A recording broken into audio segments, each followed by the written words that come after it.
ஆச்சி மசாலா. எந்த சமையலும் ருசி தேடும் ரகசியம் 20 ரூபாய். இந்த காலத்து இளைஞர்களுக்கு வந்து ஸ்ட்ரெஸ், கன்ஃபியூஷன், டிப்ரெஷன், அந்த ஒர்க் லைஃப் பேலன்ஸ் இல்லாமல் போகிறது அப்படின்னு சொல்லி ஏகப்பட்ட பிரச்சனையில் இருக்காங்க. ஸோ ஆஸ் அ லைஃப் கோச்சா அவங்களோட வாழ்க்கை ஒரு நிம்மதியான வாழ்க்கையாகவும் மன நிறைவான ஒரு வாழ்க்கையாகவும் இருக்கணும் அப்படின்னு சொன்னால் அவங்களுக்கு நீங்கள் சொல்கிற மந்த்ரா அப்படின்னா அது என்ன? முன்னாடி இருக்க ஜென்ரேஷன் வந்து ஒரு 1 lakh சம்பளம் வர்றதுக்கு ரொம்ப நாளாக இருக்கும், இல்லைனா வந்து அந்த ஃபேம் அடையிறதுக்கு ரொம்ப நாளாக இருக்கும். பட் இவங்களுக்கு அப்படி கிடையாது, டக் டக் டக்குன்னு எல்லாமே கிடைச்சிடும். அதே மாதிரி தான் எல்லா விஷயத்துலையுமே அதை எதிர்பார்க்குறாங்க. ஸோ கொஞ்சம் அவங்க வந்து 9 o'clock நீங்கள் வந்து 10 o'clock தூங்க போகிறீங்கன்னா 9 to 10 வந்து உங்கள் ஹாஃப் டைஜஷன் முடிஞ்சிருக்கணும். ஒன்று. ரெண்டாவது வந்து ஸ்க்ரீன் டைமே இருக்கக்கூடாது. 2. மூணாவது வந்து ஏதாவது ஒரு புக். இதை ஃபிக்ஸ் பண்ணுற குவாலிட்டி இவங்ககிட்ட ஜென்ரலாகவே இருக்காது. ஏன்னா இவங்க ஜென்ரேஷனே அப்படி தான், தூக்கி போட்டு வேறு வாங்கு, இது எல்லாத்துக்குமே அப்ளை ஆகும். ஸோ அந்த மாதிரி நீங்கள் இருக்கீங்கன்னா நிறைய பேருக்கு வந்து தவறான பழக்க வழக்கங்கள் அப்படிங்கிறது வந்து இருக்குது. ஏன்னா அது அவங்க வளர்கிற சூழல், அக்கேஷ்னலாவோ ப்ரொஃபஷ்னலாவோ வந்து ஏதோ ஒரு விஷயம் நிறைய தவறுதலான பழக்க வழக்கங்களுக்கு அவங்க ஆளாகிறாங்க. அப்படிங்கும்போது இதிலிருந்து வெளியில் வரணும் அப்படின்னா என்ன பண்ணலாம்? ஃபர்ஸ்ட் வந்து இது வந்து தவறுன்னு அவங்களுக்கு தெரியணும். அதுதான் இங்கே பிரச்சனையே. நான் வந்து சப்போஸ் உங்களுக்கு நம்பர்ஸ் எதாவது வேணும்னா 32ன்ற நம்பர், நான் வந்து நல்லா இருந்தேன், இப்போ நல்லா இல்லை, எனக்கு வந்து அந்த மாதிரி பழக்கங்கள்லாம் முன்னாடி இல்லை இப்போ இருக்குது அப்படின்னா அந்த 32 நம்பரை சில பேர் சொல்லுவாங்க, நான் நினச்சி கூட பார்க்கல ஆனால் நடந்துருச்சு அப்படின்னு சொல்லுவாங்க. அது வந்து ரேர் சினாரியோ. அது 1 in 10 இல்லை 1 in 100. அட்லி சொன்ன டைலாக், அது மியூசியம்க்கு போகிறப்போ அதுக்கு ஒரு ரேட்டு, ஃபாரின் போகிறப்போ ஒரு ரேட்டு, சேட்டுக்கிட்ட போகிறப்போ ஒரு ரேட்டு, இந்த மாதிரி. பட் அந்த சேட்டுக்கிட்ட எடுத்துகிட்டு போகணும் அப்படிங்கிற எண்ணம், அந்த மாதிரி ஒரு வழி இருக்குன்னு உங்களுக்கு தெரியல, அதை பற்றி நீங்கள் சிந்திக்கலைன்னா அதை நீங்கள்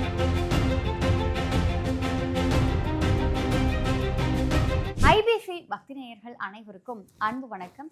இன்னைக்கு நம்ம கூட பிரபஞ்சம் சார்ந்த நிறைய விஷயங்களை பேசுவதற்காக life coach SP Maheshkumar sir நம்ம கூட இணைந்திருக்கிறார்கள். சார் வணக்கம். சார் வணக்கம், நல்லா இருக்கீங்களா? நல்லா இருக்கேன், நீங்க எப்படி இருக்கீங்க சார்? சார் இப்போ இருக்க இளைஞர்கள் அப்படின்னு சொல்லி எடுத்துக்கிட்டோம்னா இந்த காலத்து இளைஞர்களுக்கு வந்து ஸ்ட்ரெஸ், கன்ஃபியூஷன், டிப்ரெஷன், அந்த ஒர்க் லைஃப் பேலன்ஸ் இல்லாமல் போகிறது அப்படின்னு சொல்லி ஏகப்பட்ட பிரச்சனையில் இருக்காங்க சார். ஸோ ஆஸ் அ லைஃப் கோச்சா அவங்களோட வாழ்க்கை ஒரு நிம்மதியான வாழ்க்கையாகவும் மன நிறைவான ஒரு வாழ்க்கையாகவும் இருக்கணும் அப்படின்னு சொல்லி சொன்னால் அவங்களுக்கு நீங்கள் சொல்கிற மந்த்ரா அப்படின்னா அது என்னது சார்? ஃபர்ஸ்ட் வந்து ஆப்வியஸாக எஸ் மேம், நீங்கள் சொல்கிறதுலாம் இருக்குது. பட் நான் எப்படி பார்க்குறேன்னா அவங்களுக்கு வந்து இன்ஸ்டன்ட் ரிசல்ட்ஸ் வேணும் எல்லாருக்குமே. ஸோ அதனாலே வந்து இருக்கும். பட் தப்பு கிடையாது, அந்த இன்ஸ்டன்ட் ரிசல்ட்ஸ் வந்து எதிர்பார்க்குறாங்க உடனே. நீங்கள் பார்த்தீங்க அப்படின்னா முன்னாடி இருக்க ஜென்ரேஷன் வந்து ஒரு 1 lakh சம்பளம் வர்றதுக்கு ரொம்ப நாளாக இருக்கும், இல்லைனா வந்து அந்த ஃபேம் அடையிறதுக்கு ரொம்ப நாளாக இருக்கும். பட் இவங்களுக்கு அப்படி கிடையாது, டக் டக் டக்குன்னு எல்லாமே கிடச்சிரும். அதே மாதிரி தான் எல்லா விஷயத்துலையுமே அதை எதிர்பார்க்குறாங்க. ஸோ கொஞ்சம் அவங்க வந்து கொஞ்சம் அந்த பாஸ் கொடுத்தாங்க, அந்த கொடுக்கறது அவ்வளோ ஈஸி கிடையாது. ஏன்னா இவங்க எல்லாமே ஃபாஸ்ட்டாக இருப்பாங்க. ஸோ பாஸ் கொடுக்க கற்றுக்கிட்டாங்க அப்படின்னா அதுவே வந்து இவங்களுக்கு வந்து ஒரு ஃபஸ்ட்டு மந்த்ரா. உடனே எல்லாமே கிடைக்குமானா கிடைக்காது. ஸோ நீங்கள் விதைக்கிறப்பையும் பார்த்தீங்கன்னா நீங்கள் வந்து ஆடியில் அந்த இதெல்லாம் பார்த்து, ஆடி பட்டம்லாம் பார்த்து தான் இந்த மாதிரி ஒன்று. ஸோ அந்த மாதிரி நீங்கள் காஃபி கூட பார்த்தீங்க அப்படின்னா கரெக்டான குவாலிட்டியான காஃபி, குவாலிட்டியான டீலாம் பார்த்தீங்கன்னா கரெக்டாக இந்த நட்சத்திரத்தில் இந்த மாதிரி இது பண்ணி அதுதான் வந்து எக்ஸ்போர்ட் போகும். நமக்கு இருக்க டஸ்ட்டு தான் நமக்கு வரும். ஸோ ஒரு டீக்கே அப்படி இருக்குது அப்படின்னா உங்கள் லைஃப்க்கும் ஒரு பாஸ் கொடுத்து எந்த நேரத்தில் எது பண்ணும் அப்படிங்கிறத வந்து நீங்கள் திங்க் பண்ணுங்கள். இது வரைக்கும் திங்க் பண்ணலைன்னா குட்டாக எது இம்பார்ட்டன்ட் நினைக்கிறீங்களோ, உங்களுக்கு லாங் டர்மாக எது வேணும்னு நினைக்கிறீங்களோ அதுக்கு வந்து கொஞ்சம் நேரம் கொடுத்து இது பண்ணுங்கள். சக்ஸஸாக இருந்தாலும் ஃபெயிலியராக இருந்தாலும் டக்குன்னு வந்து அவங்க ரியாக்ட் பண்ணாங்க அப்படின்னா அந்த ரியாக்ஷனை வந்து கொஞ்சம் கட்டுப்படுத்தணும். நீங்கள் காதலன் படத்தில் பார்த்துருப்பீங்க, எதுனாலுமே ஒரு 10 counts இல்லை 20 counts விட்டு. அது ஏன் அப்படின்னா நம்ம வந்து பேலன்ஸ் ஆகிடுவோம், அதை வந்து ப்ராப்பராக அக்செப்ட் பண்ணிப்போம். நிறைய நேரத்தில் இவங்க எஃபோர்ட் சூப்பராக போடுவாங்க, இவங்களுக்கு ஒன்று அங்கீகாரம் இல்லைன்னா இவங்க வந்து டக்குன்னு ஒரு முடிவு எடுத்துருவாங்க. ஸோ அடுத்தது என்ன நடக்கும் அப்படிங்கிறத பற்றி யோசிக்காமல் இருந்தாங்க அப்படின்னா அதை வந்து யோசிக்க பழகணும். ஸோ ஃபர்ஸ்ட் வந்து பாஸ் கொடுக்கணும் ஒன்று. ரெண்டாவது வந்து டைம் பார்க்கணும், உங்களுக்கு எதெல்லாம் கிரிட்டிக்கல் நீங்கள் நினைக்கிறீங்களோ அது. மூணாவது வந்துட்டு ரொம்ப நேரம் நைட்டில் முழிக்காமல் இருக்கிறது நல்லது. ஏன் அப்படின்னா நீங்கள் ஒரு தூங்குறதுக்கு முன்னாடி ஒரு 10 நிமிஷம் நீங்கள் என்ன ஸ்டேட்டில் இருக்கீங்களோ அதுதான் உங்கள் நைட் பூரா வந்து அது வந்து பிரதிபலிக்கும்.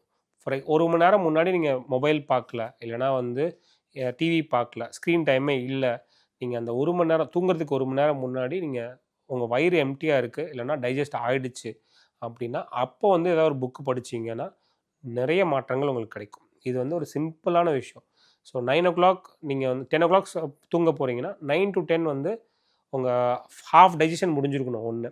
2வது வந்து ஸ்க்ரீன் டைமே இருக்கக்கூடாது 2. 3வது வந்து ஏதோ ஒரு புக், அது வந்து உங்களுக்கு பிடிச்ச புக்காக இருக்கலாம், இல்லைனா வந்து ஏதோ ஒரு பழைய புக்காக இருக்கலாம். ஏதோ ஒன்று ரீட் பண்ணுறப்போ ஆட்டோமேட்டிக்காக உங்களுக்கு பெரிய மாற்றங்கள் கிடைக்கும். 4வது விஷயம் என்னென்னா, இவங்களுக்கு வந்து எல்லாமே என்ஜாய்மெண்ட் மோடில் இருக்கனால இவங்களுக்கு வந்து எது வந்து முக்கியம் அப்படிங்கிறத வந்து இவங்க டிட்டர்மைன் பண்ணும். ஃபார் எக்ஸாம்பிள், இவங்களுக்கு கேரியர் ஓரியண்டாக போனால் சந்தோஷம் அப்படின்னு நினச்சாங்கன்னா அந்த கேரியரை இவங்க ஃபோக்கஸ் பண்ணுற விதம் வந்து பார்க்கணும். இவங்க நிறைய என்ன நினைப்பாங்கன்னா, இவங்க டக்குன்னு வந்து ஹைட் போகணும்னு நினைப்பாங்க. ஆல் குட், எல்லாமே நல்லா போயிட்டு இருக்க வரைக்கும் இவங்களுக்கு எல்லாமே சரியாக இருக்கும். சப்போஸ் ரிலேஷன்ஷிப் போகிறாங்க அப்படின்னா அதுவும் எல்லாம் நல்லா போயிட்டு இருக்க வரைக்கும் இவங்களுக்கு சந்தோஷமாக இருக்கும். ஏதாவது பிரேக் இருக்குது இல்லைனா வந்து ஏதோ ஒன்று இவங்க பிடிச்ச மாதிரி நடக்கலைங்கிறப்ப தான் இந்த ஸ்ட்ரெஸ் எல்லாமே வருது. ஸோ இந்த ஃபிக்ஸ் பண்ணுற குவாலிட்டி இவங்கக்கிட்ட ஜென்ரலாகவே இருக்காது. ஏன்னா இவங்களோட ஜென்ரேஷனே அப்படி தான், தூக்கி போட்டு வேறு வாங்கு, இது எல்லாத்துக்குமே அப்ளை ஆகும். ஸோ அந்த மாதிரி நீங்கள் இருக்கீங்கன்னா எங்கெல்லாம் ஃபிக்ஸ் பண்ண முடியுமோ, எங்கெல்லாம் வந்து விட்டு கொடுத்து போக முடியுமோ, எங்கெல்லாம் வந்து நீங்கள் வந்து கொஞ்சம் உங்களை ஹோல்ட் யுவர் நர்வ்ஸ்ன்னு சொல்லுவாங்கள்ல, பைட் த டீத்துன்னு சொல்லுவாங்க, அந்த மாதிரி இருக்க முடியுமோ இது மட்டும் பண்ணுங்கள். இதெல்லாமே வாழ்வியல் சார்ந்த விஷயங்கள். இதே நீங்கள் வந்து கொஞ்சம் ஃபிசிக்கலாக நீங்கள் பண்ணணுன்னா நீங்களும் தோப்புக்காரணம் பண்ணலாம். தோப்புக்காரணம் ஒன்று போடுங்க. அதே மாதிரி கபாலபாதி பிராணாயாமா ஒரு 5 மினிட்ஸ் பண்ணுங்கள். இது 2 பண்ணாவே போதும், உங்களுக்கு வந்து ஆட்டோமேட்டிக்காக எல்லாம் நல்லதும் நடக்க ஆரம்பிச்சிடும். சரி, இப்போ இருக்க அந்த யங்ஸ்டர்ஸ் பற்றி சொல்லணும் அப்படின்னு சொன்னால் நிறைய பேருக்கு வந்து தவறான பழக்க வழக்கங்கள் அப்படிங்கிறது வந்து இருக்குது. ஏன்னா அது அவங்க வளர்கிற சூழல், அக்கேஷ்னலாவோ ப்ரொஃபஷ்னலாவோ வந்து ஏதோ ஒரு விஷயம் நிறைய தவறுதலான பழக்க வழக்கங்களுக்கு அவங்க ஆளாகிறாங்க. அப்படிங்கும் பொழுது இதிலிருந்து வெளியில் வரணும் அப்படின்னா என்ன பண்ணலாம்? ஃபர்ஸ்ட் வந்து இது வந்து தவறுன்னு அவங்களுக்கு தெரியணும். அதுதான் இங்கே பிரச்சனையே. நான் வந்து இந்த முன்னாடி கொஷினுக்கு ஆன்சர் பண்ணுறப்ப எல்லாமே வந்து அவங்களுக்குன்னே சொல்லியிருப்பேன். அது வந்து ஒரு கான்க்ரீட் ஆன்சராக இருந்திருக்காது. காரணம் என்னென்னா, நீங்கள் உங்களுக்கு தவறுன்னு தெரிகிற விஷயம் வந்து அவங்களுக்கு ஸோ வாட் அப்படின்னு இருக்கும். ஸோ இந்த விஷயம் வந்து ஃபிக்ஸ் பண்ணப்பட வேண்டியது வந்து உங்களோட பர்த்லேருந்து நீங்கள் எப்படி வளர்ந்துருக்கீங்கன்றது. சப்போஸ் வந்து அப்படி நல்லா வளர்த்துருக்காங்க பட் இப்போ சேஞ்சாக இருக்காங்கன்னா அவங்க ரொம்ப ஈஸி நம்ம கொண்டு வர்றது. அப்படி இல்லை, சின்ன வயசுலேருந்தே வந்து அந்த பழக்கம் வருதுன்னா நம்ம வந்து நிறைய மெனக்கிட வேண்டியிருக்கும். ஃபர்ஸ்ட் வந்து அவங்களுக்கு அதனால் என்ன குட்ஸ் என்ன பேட்ஸ் என்னன்னு நமக்கு சொல்ல வேண்டியிருக்கும். இது ஒன்று. 2வது வந்து எதுவுமே வந்து நீங்கள் வந்து அவங்கக்கிட்ட போய் நீங்கள் ஸ்ட்ரைட்டாக சொன்னீங்க அப்படின்னா அவங்களால அக்செப்ட் பண்ணிக்க முடியாது. இதே நீங்கள் கூட ஒரு ஃப்ரெண்ட் மாதிரி இருந்து கொஞ்சம் கொஞ்சமாக சொல்கிறப்ப நடந்தவங்க. சப்போஸ் வந்து இது எல்லாமே இருக்குது, நான் வெளியே வரணும் அப்படின்னு நினச்சா ரொம்ப சிம்பிள். நீங்கள் வந்து ஏதாவது ஒரு நாள், வாரத்தில் ஒரு நாள், அந்த ஒரு நாள் வந்து மார்னிங் 6லேருந்து ஈவினிங் 6 வரைக்கும் எதுவுமே சாப்பிடாதீங்க. எப்படி அந்த மார்னிங் 6லேருந்து ஈவினிங் 6 வரைக்கும் சாப்பிடாமல் இருக்க எங்கே போகணுன்னா, ஃபர்ஸ்ட் வந்து உங்களுக்கு காஃபி ரொம்ப பிடிக்குன்னா அந்த காஃபியை கட் பண்ணுங்கள் ஃபர்ஸ்ட் வீக். அடுத்து வந்து பிரேக்ஃபாஸ்ட்டை கட் பண்ணுங்கள் 2வது வாரம். 3வது வாரம் வந்து ரைஸ் இல்லை ஹோல் ஃபுட்டை வந்து கம்மி பண்ணுங்கள். 4வது வாரம் வந்து வெறும் தண்ணி மட்டும் எடுத்துக்கோங்க. ஸோ ஒரு 1 மந்தில் வந்து நீங்கள் வெறும் தண்ணி மட்டும் எடுத்துக்க போகிறீங்க காலைல 6லேருந்து ஈவினிங் 6 வரைக்கும். இது சிம்பிளான ஒரு விஷயந்தான், பட் நிறைய நல்ல மாற்றங்களை கொடுக்கும். நீங்கள் முன்னாடி சொன்ன எல்லா பேட் ஹேபிட்ஸையும் இல்லை எதெல்லாம் வந்து அவங்களுக்கு உடலுக்கு கேடுயோ நினைக்கிறாங்களோ அது எல்லாத்தையுமே தவிர்க்க ஹெல்ப் பண்ணும். ஸோ இந்த 6 to 6 வந்து ஃபஸ்ட்டு காஃபி பிடிக்குது, அதை விடுறாங்க, அது கஷ்டமாக இருக்கும். ஒரு காஃபி விட்டால் 4 காஃபி குடிக்க வைக்கும். பட் அதை வந்து அவங்க ஓவர் கம் பண்ணிட்டாங்க அப்படின்னா காஃபிலேருந்து வெளியே வந்துடுவாங்க. இது வந்து ஒரு 6 to 6 பர்டிகுலராக ஒரு டைம் ஃபாலோ பண்ண அதுவும் பர்டிகுலர் டேட்டில் ஃபாலோ பண்ண இவங்களை அறியாமல் ஒரு ப்ராசஸ் செட் ஆகிடும். அது 1 மந்த் ஃபாலோ பண்ணிட்டாங்க இல்லை 2 மந்த் ஃபாலோ பண்ணிட்டாங்கன்னா இதே டெக்னாலஜி இதே ப்ராசஸை வந்து நீங்கள் எதுக்குனாலும் அப்ளை பண்ணிக்கலாம். அது ஆட்டோமேட்டிக்காக அவங்க பாடி வந்து உன்னால் இது முடியும் அதுவும் முடியும் அப்படின்னு இது பண்ணிடும். சப்போஸ் உங்களுக்கு நம்பர்ஸ் எதாவது வேணும்னா 32ன்ற நம்பர், நான் வந்து நல்லா இருந்தேன் இப்போ நல்லா இல்லை, எனக்கு வந்து அந்த மாதிரி பழக்கங்கள்லாம் முன்னாடி இல்லை இப்போ இருக்குது அப்படின்னா அந்த 32 நம்பரை திரும்ப பயன்படுத்தலாம். எப்படி பயன்படுத்தலாம்? டைம் கிடைக்கிறப்போ 32 மனசுக்குள்ளே சொல்லிக்கலாம். ஒரு 1 or 2 டைம்ஸ் சொல்லலாம். இல்லைனா காலைல எந்திரிச்சு தண்ணி குடிக்க போகிறாங்கன்னா அந்த தண்ணி குடிக்கிற வெள்ளி டம்ளரில் 32ன்னு எழுதிக்கலாம். அந்த தண்ணிக்கிட்டே இவங்க பேசலாம்.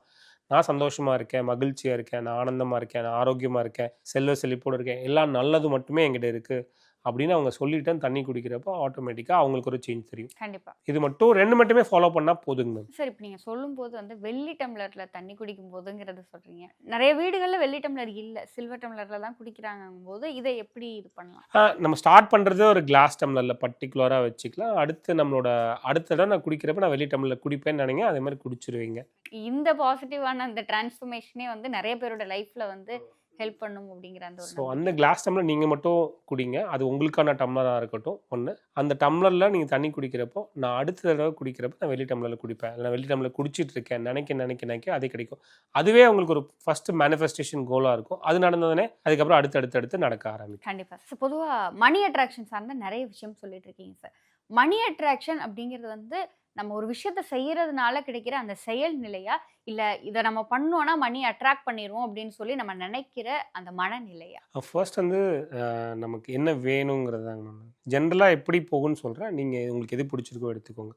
ஸோ ஃபர்ஸ்ட் வந்து உங்களுக்கு பீஸ் இருந்துச்சு, நீங்கள் வந்து ஒரு தெளிவாக நிம்மதியாக இருக்கீங்க அப்படின்னா ஆட்டோமேட்டிக்காக சரியாக சிந்திச்சிருவீங்க. சிந்திக்கிறப்போ அந்த சிந்திக்கிறது வந்து எண்ணங்கள் வந்து செயலாக மாறிடும், அந்த செயல் வந்து வடிவமாக மாறிடும். அது வந்து நீங்கள் வந்து என்ன கேட்குறீங்களோ அதை வந்து கொண்டு வந்துடும். ரொம்ப சிம்பிள் ப்ராசஸ், ஓகேங்களா? பட் இதை வந்து ஃபஸ்ட்டு நீங்கள் நினைக்கணும்.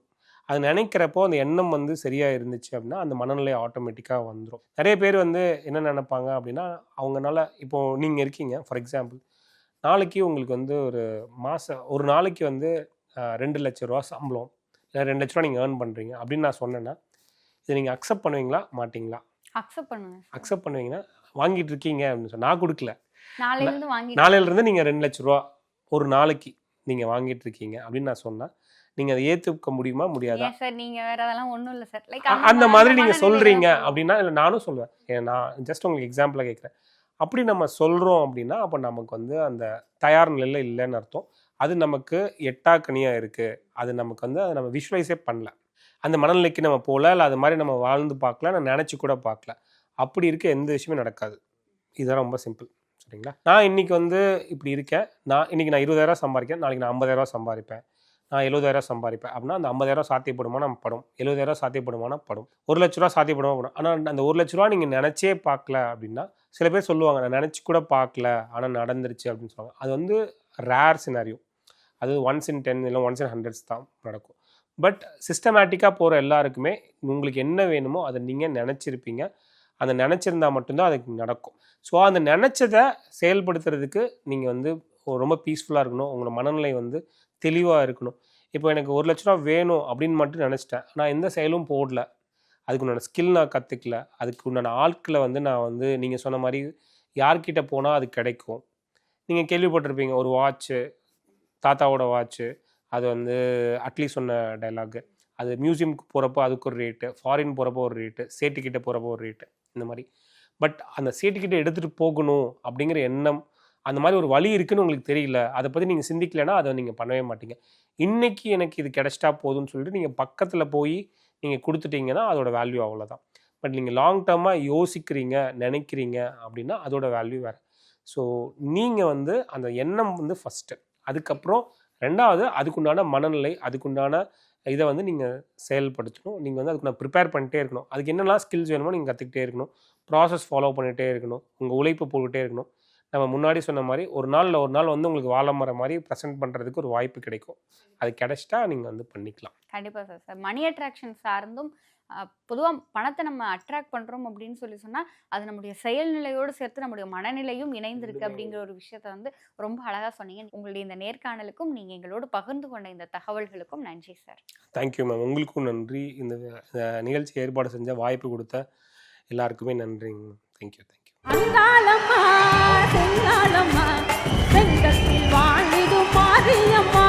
என் ஆதாரமே நீதானம்மா, என் துன்பத்தை தீர்த்திட வாடியம்மா.